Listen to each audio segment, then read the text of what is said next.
Welcome back to another exciting episode of Iron Therapy. I'm Dave Palumbo, and I'm joined, as always, by our RX Muscle psychotherapist, Lesley Timbol. And we have a special guest today. He might be the biggest guy in all of bodybuilding, Jamie the Giant, joining us. What's up? Hey, Jamie. Hi, guys. Thanks for having me on. And I don't want to scare anyone, but Jamie says he has no pants on. Is that true? Yeah, I'm hoping I don't need a toilet because I won't be standing up.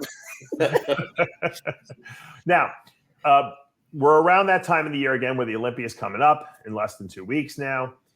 And, after the shows are over, a lot of guys and girls experience what we call the post-contest blues. Now, Lesley and I have discussed this before, but, you went pretty much public with on your YouTube channel, and you talked about this topic, and I felt that it was relevant enough, especially this time of year around the holidays, to reinvestigate and re-talk about this again. Tell us a little bit about what you experienced, firsthand.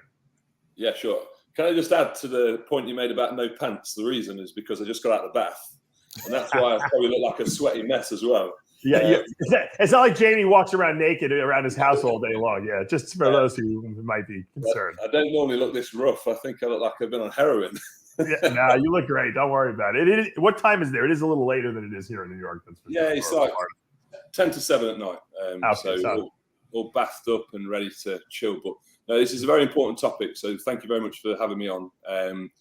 I think the reason why I did this video is because obviously I did express the feeling of didn't really know whether I was ever going to compete again. So it was post-show blues maybe for the last time, which obviously heightened the emotion somewhat. Having had done this for the last 20 years, and it being my identity being this giant figure, professional bodybuilder, not really knowing what was next. So mentally, just with that, and then obviously if we talk openly about the drug side of things as well alongside that, then mentally you can kind of getting hit from multiple angles. And yeah, it was not easy to deal with. A lot of emotions, a lot of different feelings from day to day. And I guess we should just be open and honest and explain kind of the transition of those emotions. Right. Let me ask you this question. First of all, how old are you? 37. Okay, so you're still, in bodybuilding years, you're still pretty young. Why are you thinking about the whole retirement aspect of the sport? Did anything happen dramatically recently that is making you think maybe this might be the last show I did? There's obviously been a lot of health scares over the past few years.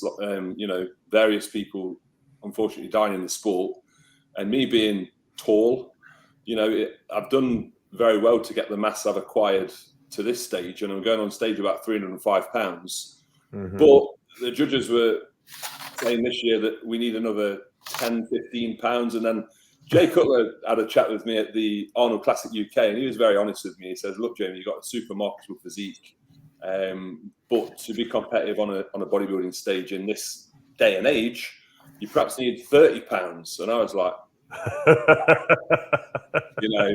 what we're going to have to do to get an extra 30 pounds. And he said that question. And I said, he said, where would you be in another 30 pounds? And I said, probably in a coffin.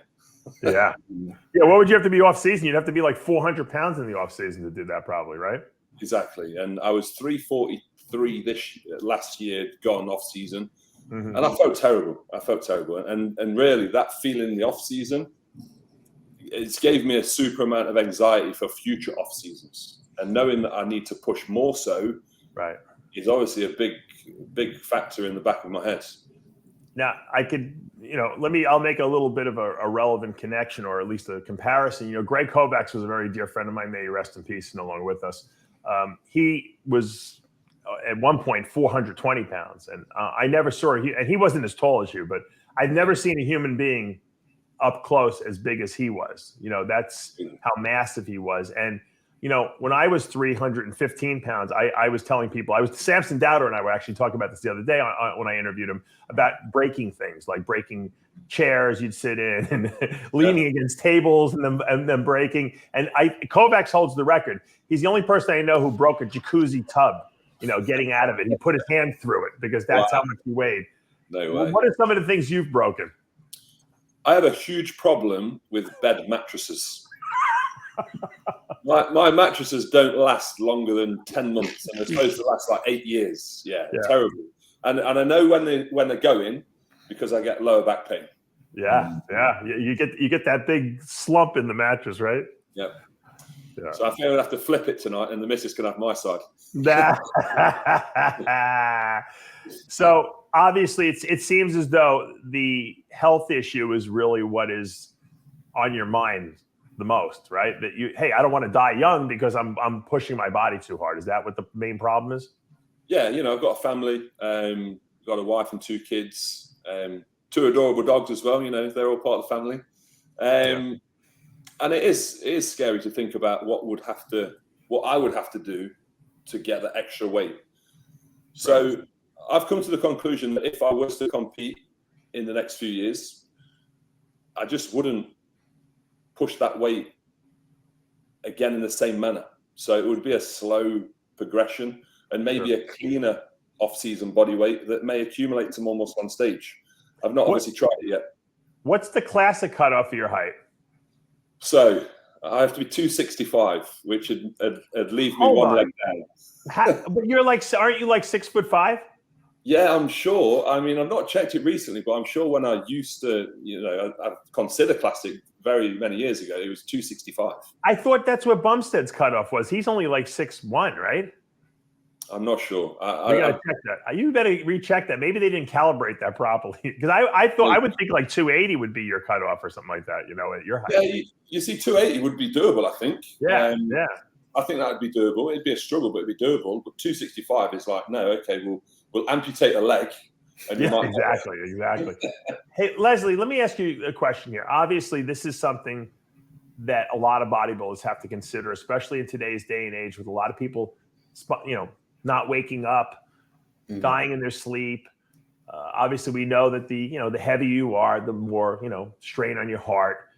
And it almost like you start walking around like, you know, gun shy of the whole process. Like maybe I'm pushing too hard, you know? And, you know, if you want to be a great athlete, you want to be the best you can, you can't have any fear in your head. You have to kind of just forage forward, you know, fearlessly. What can you advise someone like Jamie who's got this dilemma, you know, that he's like, well, I want to be the best bodybuilder I can, but I don't want to die early either. So, I mean, how do you balance that, Lesley, as a therapist? Well, it's important to be able to see, you know, the pros and cons about why you're doing this. Why you started bodybuilding, let's say, Jamie, you know, X number of years ago to maybe now might be different because now you have a family. There's more things to consider. So bodybuilding isn't, you know, it can be a very lonely sport, yes, but when it impacts other people, especially when it's your family, that's a different story. So that needs to be held into context to saying, okay, how long can I do this as healthy as I can with minimizing the risks? There's always a risk whenever you do bodybuilding, but to minimize the risk. And if that can't be done, then it's about reevaluating, okay, is this a sport I can continue in? And if the answer is no, what can I transition into? Because if you're not transitioning into bodybuilding, you need to transition from bodybuilding into something else. And it's finding what that something else is. Yeah, sure. And that's what I found. I found that the initial feelings was, I'm done. And then when the dust settles and you've not transitioned anywhere but the same place, you still got the same thoughts, you're still going to the gym. Obviously, I'm sponsored by Mutant, so we're still going to trade shows and I'm still in the bodybuilding scene. It's like, shit, I miss that feeling. I miss being big. I miss I love competing. I'm one of the bodybuilders that actually loves competing. I love prep, I love dieting. It really is the health aspect that's the biggest scare. But I don't know what you've got to say about this, Dave, but I believe that a massive problem within bodybuilding at the minute is that the underground lab gear is so terrible. I find it hard as a coach to advise clients of which brands to take and what to use. And then obviously when it comes to the quality of the gear, then you've got the situation where a lot of people are probably overdosing their cycles massively to compensate for the poor quality. And I think that's a massive health thing at the minute as well. Jamie, and that's why I tell people, look, the only thing you can really do in today's day and age, it's not like, hold on, I lost my microphone here. It's not like you can't use, I'm not going to use gear. You have to use gear, obviously, to be at the top level. But the question is, what can you do to minimize the fact that you're using fake gear? And what I recommend people do is, obviously, I sell the Royd test kits that Bill Llewellyn makes. You could test all your gear to see, number one, if what you're taking is what you're really taking. And then there's several, the DECA, Trenbolone, Enanthate, and all the testosterone, cypionate, and Enanthate. You could actually do a test, a semi-quantitative test, and see if what you're taking is dosed properly. And when people ask me, hey, Dave, is this company good? I say test it, because you know what? The company could be great last year, and then this year it could be crap, because that's, like you said, it's an underground lab. It's not being made in a real company facility. It's being made in someone's house, and it depends on what kind of mood they're in, if they're going to put good stuff or not good stuff in there. And that is a concern. And so I tell people, don't spare any expense. Test all your products. Make sure what you have is real, at least. And that's the best you can do at this point, given the current, market. Now, obviously, you want to get your health. You don't want to put your head in the sand. You want to test your blood work, and you want to make sure your kidneys work and your blood pressure is not too high. Your blood sugars are good. I mean, that's something that we could easily do. And bodybuilders like to micromanage those kind of variables. Once, as a good coach, I'm sure you tell your guys to do that as well. And once you set people up in a safety type of, in a doing things the right way, it takes away some of the risk. But it in the back of your head, you're always saying, hey, you know what? I'm the biggest bodybuilder out there. No one weighs more than me. So I might not be taking the most drugs, but my body might be taking the most strain because of my size. And so I completely understand. And then you're working for a company like Mutant, who expects you to be a mutant, which you are, obviously, at your height and weight. So it's like there's expectations. I always say, look, if you can only be so safe, doing what we're doing. But if your health markers are good, you don't have any blockages in your coronary arteries, your blood pressure is under control, your blood values are not out of control, you have to live as though, I'm going 100% to be my best. If you can't have that mindset, if you've lost that edge because of family and other things you're thinking about, I say don't do it, because you'll be frustrated, because you'll know in the back of your mind you're really not giving it 100%. And Lesley, you can talk to this, as a guy or as a woman or a male athlete who wants to be the best that they can be. You can't have doubt, and once you have doubt, you're never going to reach where you need to be. You may, like, to your point, you have to cover the bases. You have to make sure you're doing things as safely as possible. Doing your blood work and testing your gear. But after that, you have to block out everything, because you're going to have distractions. As long as you're making educated decisions, you got to plow forward. It's one of those, like I said, once you do your due diligence, that has to be done first. It's just go time. Yeah, 100%. One of the big things that kind of resonate with me afterwards as well, like I said, when the dust had settled, probably 7 or 8 weeks post last comp, somebody said to me that I hold their words and feelings in high regards. You can't revisit bodybuilding.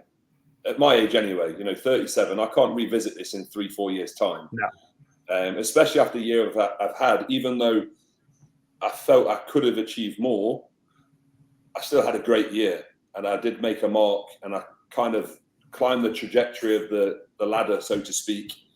So to stop now would probably be the worst time.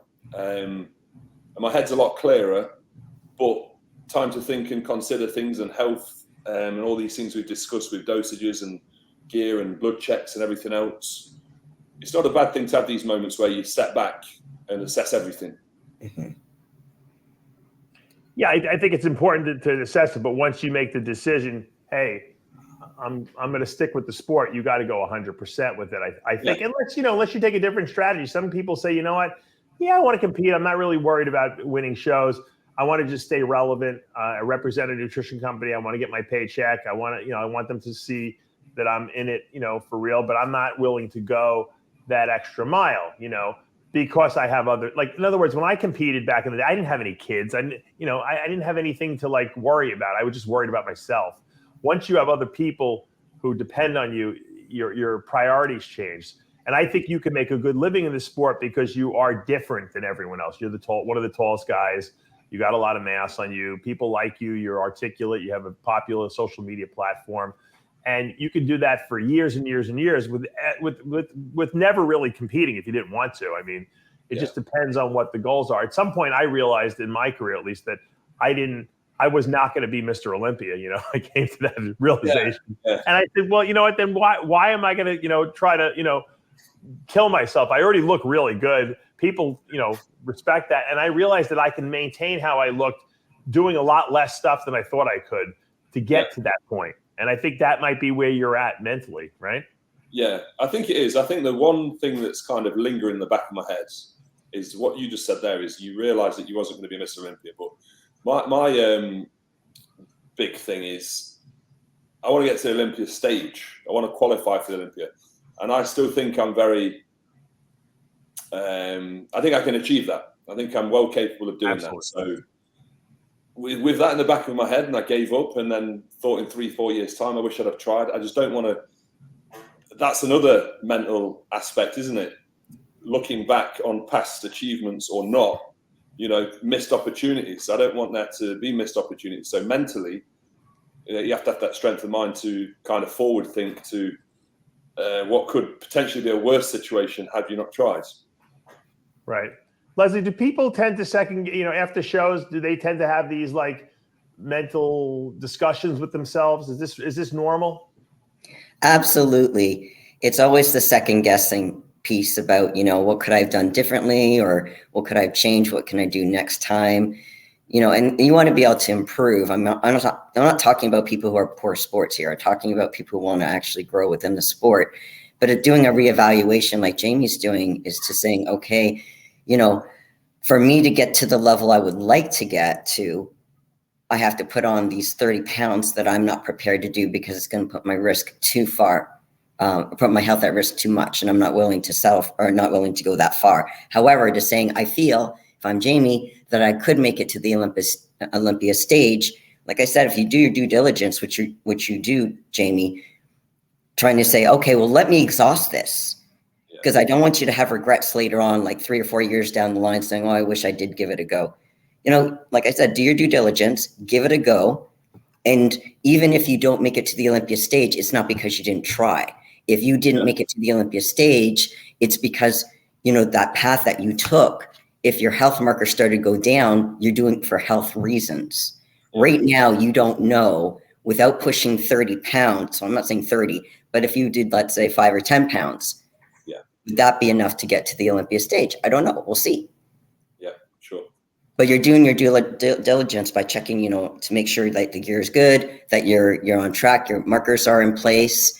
And if you're like I said, if you're following that trajectory and let your body do what it's going to do anyway, and then see what the results happen, because the results are outside of your hands. You only can control what you can control. You bring that to the table, you bring your best, then there's no regrets because you did bring it to the table as healthy as you can. It's important to have a boundary of how far you're willing to go.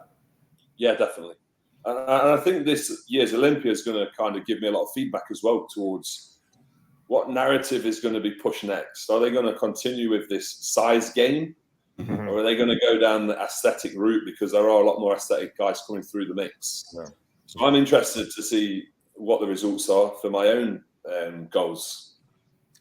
I like seeing this back and forth, Lesley, between you and Jamie, because I think this is what more athletes need to have, is someone like you, a therapist who they can bounce what they're thinking and then have someone like you give the feedback from a professional standpoint, which is non-emotionally tied to them. In other words, it's not their friends, it's not their wife, it's not their husband, whatever.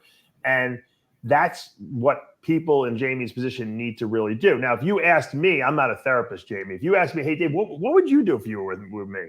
I personally might still compete, but I would pretty much stay where you are. And I would just market the crap out of myself, because you know what? You're at that point now where a lot of your time was being taken by competing and by focused on this and that.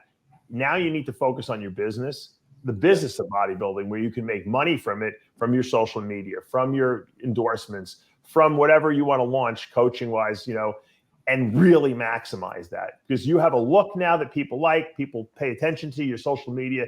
You can sell them anything. They know you're a good guy. You're giving good information out. I wouldn't push the envelope any more than you're doing at this point. Matter of fact, I'd even cut it back a little bit and just go for the long run. You know what? If I could stay looking this big or pretty close to it for the next, 5 to 8 years, and just make money from the sport because I have a good look and people know who I am and they like me, that's what I would do. And then at some point in your early 40s, you're probably going to want to downsize quite a bit, and just because you want to live a long time, obviously. But I wouldn't be trying to chase any titles at this point. But that's me. That's not you. You have to make your own choice, and that's why it's important that you have those conversations with yourself. But I think you've already proved to everyone that you did more than anyone ever expected you were capable of. Yeah, 100%. And I think you hit the nail on the head where you got to do you and continue to do you, and don't chase the narrative of more size, 20, 30 pounds more. What's that going to bring? It's just not worth it. I believe you, Dave. I think there's a lot to be gained from still being relevant and still competing. And the packages that I brought this year, I mean, I always laugh at that photo you brought up where I'm in the middle of Martin and Alfred, because I look at that photo and I say, another 30 pounds? Like, where are you looking another 30 pounds? Because I think I look big in that photo. And Dave, as a bodybuilder, you look at yourself and think that's a lot of time.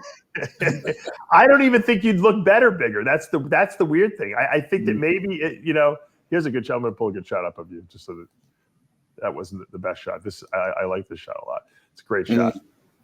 You can see how much taller you are than everyone else. This is really, really relevant. But I don't think that necessarily more on your body. It might make you look worse. It might make your waist bigger, and you might lose some of your aesthetics that big. That's what happened to Kovacs.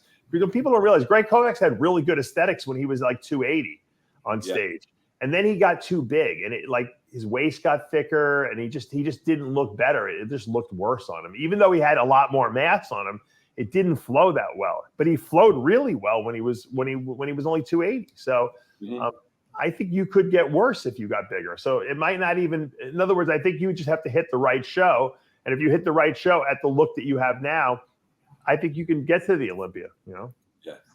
No, I agree. Thanks for the comments. It's definitely reaffirming some decisions. Now, Lesley, because this is something that not just Jamie goes through, we're using him as an example here because he's on the show with us, but a lot of people have these talks with themselves in their mind. Because a lot of people get depressed from it, and they don't want to do anything. They kind of lose their desire. Like if I can't move forward with bodybuilding, then I feel like I'm in limbo and I'm not being productive. And that's just not the case, because like I said, you could start focusing more on your business now, which to me, when I did that, was more exciting, because it wasn't just dependent on how I looked, and which put a lot of stress on me. It was based on my performance and what I was going to put forth and my creativity and ideas I had. How do you get someone to transition off that me, big, and now I need to focus on the marketing brand of myself? Well, I would speak to the athletes well before they hit the show. Now granted, the timing of this is going to be really close to the Olympia. For anyone competing in the Olympia, yes, you're prepping for the show and you have to plan for it, but you have to plan for after the show too. Mm-hmm. Because if you don't plan for after the show, and I'm not just talking about eating, I'm talking about mentally, there's a high that you get regardless of how you place. Even people who place really well will go through post-show blues. Because post-show blues is also, you're so used to being regimented and having something to do and knowing where you're supposed to be. It's very structured, that when that structure is taken away and you follow the structure like that for 16, 20, whatever weeks, and then it's taken away, it's like, what do I do with myself? And a lot of bodybuilders get caught in putting their identity too much into being a bodybuilder. that's a part of their identity. But if it becomes the only piece of your identity, that's very dangerous. Because if something happens, even if you compete after the show, let's say for people getting ready for the Arnolds, you know, they won't be able to have a very long off season before they start prepping again. Mentally, they have to be in a place where they can make that shift of when they have that downtime, as short as it is, to be able to go back to, I'll put this in air quotes, normal, meaning be able to connect with, let's say, friends and family that you've kind of put to the side for a little while, maybe participate in activities that you haven't done because of your prep, go hiking, maybe even go on a vacation, but take yourself out of the bodybuilding lifestyle to some degree. I'm not saying you can't train, but get out of that mentality and be able to do other things to have some type of, I'll call it normalcy in your life. Like I said, you know, reconnecting with family and friends, if you put them to the side, I'm sure they would really appreciate you spending some time with them. They miss you. Yeah. And then, you know, even doing, like I call it, normal things, like going to a movie. Like for me, I'm prep. I can't even tell you the last time I saw a movie. But I mean, I just, you know, like you get caught in this schedule. And then when you don't have anything to do and there's your identity, it's like, where's my identity now? And that's why it's so important, whether you're finishing a show and whether you compete or whether you retire at that point. If you don't have a plan mentally on what you're going to do with your time, remember, there's life after bodybuilding. So you have to plan for after the Olympia. So it's a lot of it's planning, Dave. Yeah. You know, and it's, you know, like you were saying, you take your personality and your skills that you brought to becoming the bodybuilder that you are today, let's say, Jamie, and you're going to transition that to, let's say, your business. So it doesn't mean you have to get out of bodybuilding. Like Dave was saying, you can definitely promote yourself. You're a coach. You know, you've got Mutant behind you. You've got other things that you can do and influence people in a positive way because you're very well respected. Yeah. So you can still use that. It's learning how to transition out from being a bodybuilder into something else, whatever that something else is. But that's okay. And there's a lot of guilt or a lot of people who are overwhelmed because they don't know what that identity will be after bodybuilding. Yeah, sure. I felt like the life would be drained out of me. Like any creative instinct I had while I was dieting was completely removed from my body. Like all I was doing is focused on food. Like I was so preoccupied with it. As soon as the show was over, it's like every creative little juice went right back into my body. And I all of a sudden I went from not wanting to do anything to like, oh, I want to go here. I want to do this. I want to do it. Because I had all these ideas now. And now they became like, okay, I'm not just so preoccupied with food all the time, and I can do these things. The problem is I think a lot of people is they don't have any other interests. And so they get depressed because the show's over. Now what do I do? I'm depressed. You know, well, you were depressed really while you were dieting for the show too. You just were distracted by the diet. And that means that you need to find something that you enjoy doing. You know, and I think that's the problem. Jamie, I don't know what you do, but there must be things that you enjoy doing. And that's what you have to do more of when you're not dieting, you know? Yeah. And I think as well, a key point is accepting the fact that whatever you transition into is also going to have to start from scratch, start from a beginning point.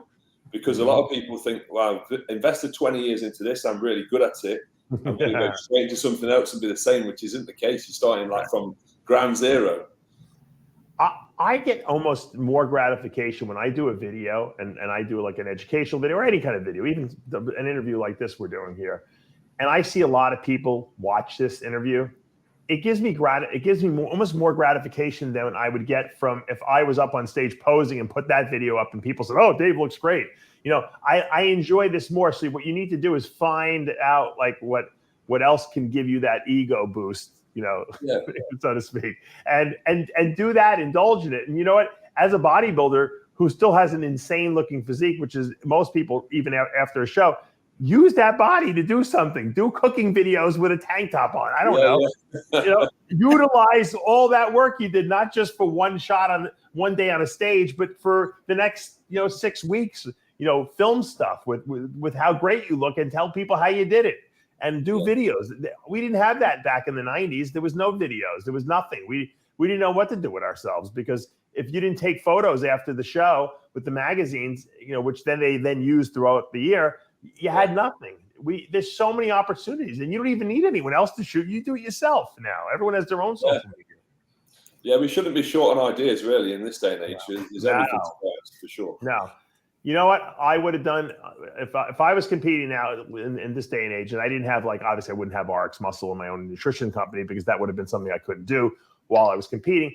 I would be designing T-shirts, like, with cool designs on them. I mean, you could do it literally and put them up on Teespring. Teespring is a store. You don't even have to stock any inventory. You just put the designs up and put the link on your social media, and people could go there and buy your shirts, and you get a profit on every shirt you sell, and you have to stop. And they do everything, fulfillment. They take the money. I mean, that's something that I would have been doing all day long, just designing clothing on there, and that's cool stuff and then promoting that on every social media post that I did. I mean, that's an easy plug and play. People love buying T-shirts and sweatshirts and stuff like that. There's so many things with social media and with the internet being as strong as it is now that you can do that encompasses. It's all about bodybuilding and how you look, yet it doesn't involve you getting on a stage. It's so much easier, and you can be sitting at home stuffing your face while you're doing it. That's the great thing. For sure. But is it, Lesley, is it that people just don't think outside the box? It's like either I'm competing or I'm not competing. Is that the problem? They just get caught in the single identity of being a bodybuilder and nothing else. And that's the thing. They have to have an identity outside of being a bodybuilder. Well, that's the healthier approach to have, because again, you're not born a bodybuilder. You had a personality, you had a life before bodybuilding. And I'm not saying you have to go to that kind of person, but it's having an identity in addition to being a bodybuilder. And that's what's really missing from a lot of people's lives. Like, I love watching Blessing Awadibu's videos that he does on Instagram. They're crazy. He obviously, around contest time, he doesn't feel like doing that stuff because he's miserable. But then afterwards he goes and does, and that's why he's got such a popular YouTube channel. We were just talking about this crazy guy, the Liver King. I don't know if you've been following the whole controversy. The Liver King was saying he was natural, and then they exposed him. He had some emails and he just went, and you know what? He did a video yesterday. It basically said, "I fucked up. I lied. I lied. I don't know why I did it. I'm a mental case. I didn't want people to judge me." He was so honestly admitted that he made a mistake. Yeah. How could you not like the guy? The guy is a creative genius. He's so entertaining, this guy, and he's not a professional. He doesn't even he sells nutritional supplements, and he goes out there and does crazy videos, and he looks like a caveman. That's his shtick, that's great. Everyone should have some kind of a shtick like that they do, where they get people excited about working out, eating right, taking nutritional supplements, the whole bodybuilding lifestyle, not just I get on stage and I hit a double bicep pose. Yeah. And then just to piggyback on what you were saying, Dave, is when you do stuff like that, be you. Don't try to be someone you're not, or try to be someone that maybe you emulate on YouTube. Right. Be your version of you, because that's what people are going to gravitate towards. If you're not genuine, people will see right through it. Right. Yeah. Yeah. It's definitely easier to put content out there if you've not got to pretend to be someone else every day. Right. Otherwise, you're right. Otherwise, you're acting, and now you have to come up with a new act every day, and that's hard. Yeah. But if you just show people what you do every day, anyway. I did a video once where I actually had my video guy follow me around from the minute I woke up in the morning. All my nutty, kooky, fucking, rituals that I do between brushing my teeth and putting my contact lenses and shaving and putting certain deodorant on and a certain cologne and a certain. The way I brush my hair, it was I found it to be the most ridiculous video of all time. People loved it. They loved it because it was showing what I do on a daily basis. I'm sure everyone would love to see what you do on a daily basis too, because you have a unique lifestyle. Look at how big you are, all the different situations you have where your size may inhibit you from comfortably doing the things that normal people do on a regular basis. That would be an interesting video. You got to come up with ideas that encompass your life, which for you is, I'm huge, I take up a lot of space, I weigh a lot, I break shit, and I don't fit into things right. That's interesting. Definitely. The last thing they want to see is the training. That's the funny thing. Exactly. I hate doing interviews where I ask people how many grams of carbs they're eating, and I was just talking about that with Sid. Samson Dowder and I do this video. People, this interview, people think, well, we're going to talk about his Olympia prep and how many grams of protein he's eating and how many sets of bicep he does. No one cares about that. No. I want to know, I asked him about when he during COVID, the guy was traveling all over the world and he kept getting sent back home. He was stuck in I think it was China for like 2 weeks or something like that in a hotel room. He couldn't leave the hotel room. I mean, it's nuts. But that was an interesting story because people want to know that you guys are actually real. You're real people who have to deal with real situations, Yeah, for sure. So I think that people just have to start thinking outside of the bodybuilding box, essentially, and understand that you're all celebrities in a sense to the people who look up to you and want to be like you, but they want to know who you are. And that's what social media allows you to do. Just show people who you are. Yeah. I think an important point as well is just touching on the mental health side of things again. These post-show blues, give it time. Don't expect to wake up one day and feel great. You're going to go through the process. You're going to transition from emotion to emotion. It might take you 8 weeks, but give it time. Yep, you're right.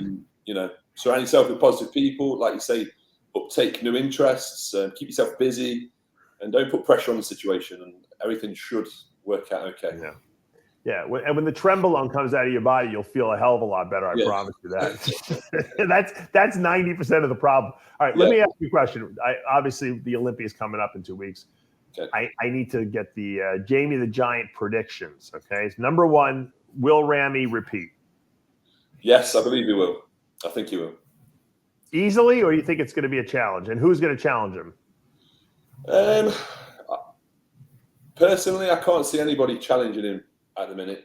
I don't think there's anybody that directly compares to Ramy because he has aesthetics and he has size.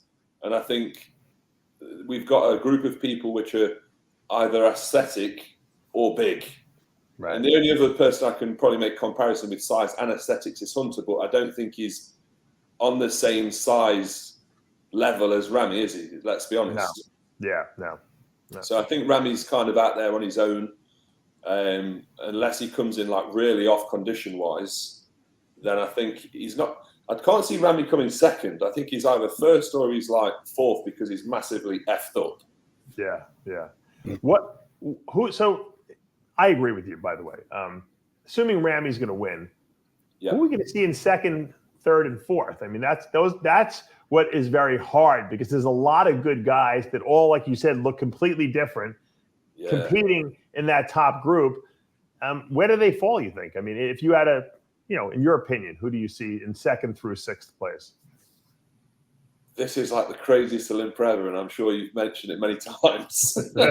I wouldn't want to judge it, that's for sure. I'm going to go right out there. Now, if this comes off, we should be able to place bets on bodybuilding shows. I'm going to say Ramy, Hunter, Samson, first, second, and third. Wow. All right. I haven't heard that one yet. That's pretty good. I'm going to go. Why? Are you obviously you're going aesthetics? You think these guys are better than Brandon Curry? I'm going off I love Brandon. Brandon's got an insane physique. He's done a lot in the sport, and I feel bad because he came up to me in Dubai and he knew who I was, which was like kind of a big deal. So I hope he doesn't watch this and see what I'm about to say. Cool. Now he's not going to be your friend anymore. No, he doesn't. Yeah. No, I wasn't impressed with Brandon at the Arnold's. So I'm going off his last showing. Okay. I think Arnold's was a weaker showing from the lower half. And I think there's bodybuilders that are more complete in today's crop. If he's brought the lower half again and he comes in like a more complete package, then I'll eat the hat. But I'm going off what I saw last. So there's Brandon who potentially will slip down. I think William, he's going to be in the mix for sure because he looks great from what I've seen.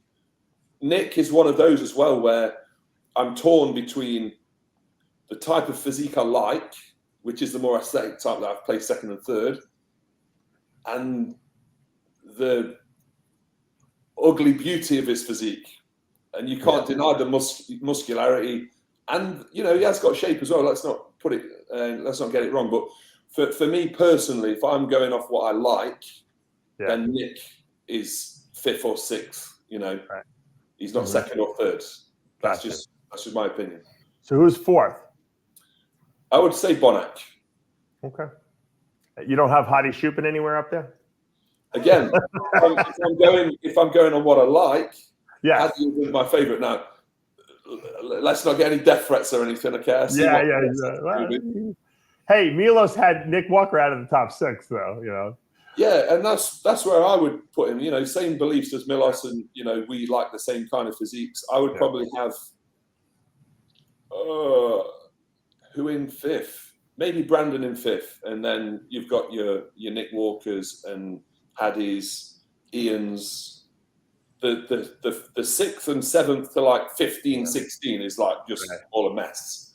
Right, but that, in theory, the way you broke it down and analyzed it, I think is very logical. But from my experience watching Olympias, we always see a very illogical top 6. And what I mean by that is that the guys that you expect to see at their best never are their best. Yeah. And Hunter hasn't consistently come in at his best, even though I think I really like his physique.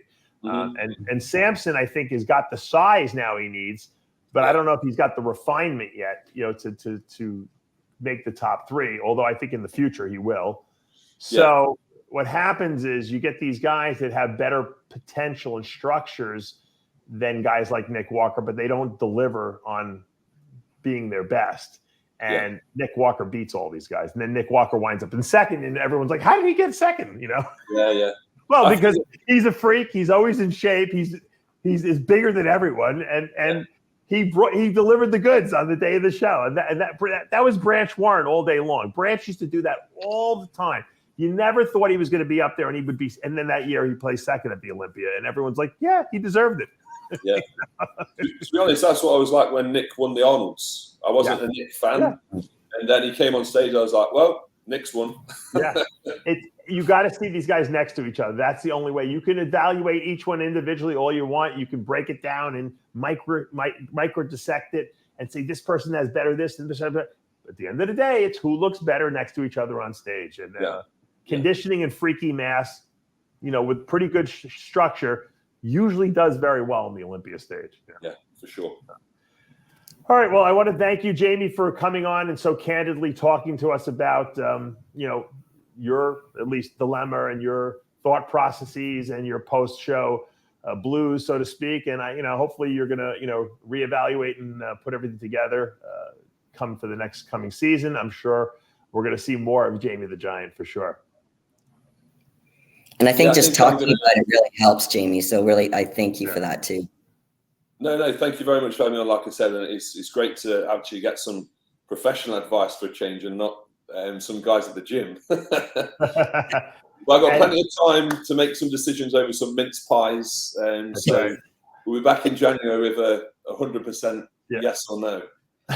Lesley won't be having any mince pies for a few weeks because she's competing in 2 weeks at the actually it's what is it, a week and a half now at the at the Olympia Amateur, trying to get a pro card in women's physique. So fantastic. She's got the skull head going on right now, as I tell her all the time. All the best with the rest of your prep, Lesley. Thank you. Now, what is it? A week from Tuesday, right? You're on stage. Week from Tuesday, yeah. Yeah, they've expanded the Olympia program to it's almost like a whole week now, which is kind of cool. Yeah. In a sense. That's the day I travel. I travel on Tuesday. I get in Tuesday like late afternoon. So nice. I might just catch you getting your pro cards. Awesome. Are they doing the whole thing? Is it like prejudging night show all in one day? It is in the same day. I don't know if it's back to back, but we go on, I think around 8 a.m. All right. So we in all likelihood, this will be our last show prior to the Olympia. The next time Lesley and I talk, she will either be a pro or she will be in post-show blues, and I'll have to cheer her up for a change, rather than you always cheer everyone else up, Lesley. I'll be the one to cheer you up. I promise. Sounds good, Dave. Thanks. Or your head will be this big because you'll be a pro, and then I'll have to bow down to you. Another woman in my life who's turned pro, and I haven't. All right, Jamie, thanks for joining us. I really appreciate it. And for all you out there, if you guys have any suggestions for topics for future shows of Iron Therapy, let us know in the comments below. For now, I'm Dave Palumbo with Jamie the Giant and Lesley Timbol. We'll see you next week.